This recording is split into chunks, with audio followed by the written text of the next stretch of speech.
ওগো, দেশে এত মেয়ে থাকতে তুমি আমাকে বিয়ে করলে কেন? ও, এঙ্কা কথা। আজকাল কাজের বউর যে চাহিদা, একটা কাজের বউ রাখতে গেলে 5,000 টাকা লাগে না।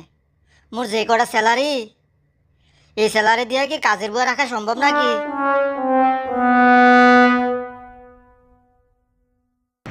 আচ্ছা, যাই হোক, এসব কথা বাদ দাও। ওগো জানো, আজ রাতে না দারুণ একটা স্বপ্ন দেখেছি। আরে কও কি? তাই নাকি? তো কেঙ্কা স্বপ্ন দেখলে? মিথ্যে না একটু কও। ওগো, আজ রাতে স্বপ্নে দেখি কি তুমি আমাকে মার্কেটে নিয়ে গেছো। আর মার্কেটে নিয়ে গিয়ে একটা স্বর্ণের হার, মাথার টিকলি, হাতের বালা, ব্যাগ কিছু আমার কিনে দিছো। এমনি হঠাৎ করে আমার ঘুমটা ভেঙে যায়।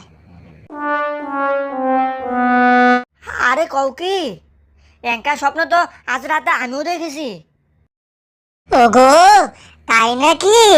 তাহলে বলো বলো, স্বপ্নে তুমি কি কি দেখলে? আজ রাত স্বপ্নে দেখি কি তোমার এঙ্কা বড় বিশাল এক মার্কেটে নিয়ে গেছি।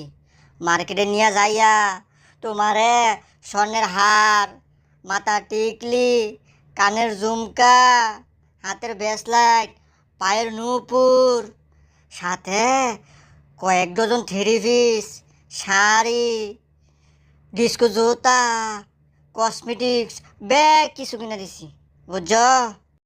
তারপর স্বপ্ন দেখে কি এইগুলা কিনতে যত টাকা লাগছে ব্যাগ টাকা তোমার বাবা দিছে। আর এমনি করে হঠাৎ করে আমার ঘুম ভেঙে যায়। আচ্ছা, এখন অফিসের সময় হয়েছে, যাও অফিসে যাও। ওগো, আরেকটা কথা, তুমি রোজ অফিসে যাওয়ার সময় পকেটে করে আমার ছবি নেও কেন? ও, এঙ্কা কথা। তোমার ছবি পকেটে কৃষক রাখি? তাহলে শোনো, অফিসে কাজ করার সময় চারদিক থেকে ছোটোখাটো মেলা সমস্যা আইসা যখন আমার সাইপা ধরে, তখন পকেট থেকে তোমার ছবিটা বাড়ি করে দেখি।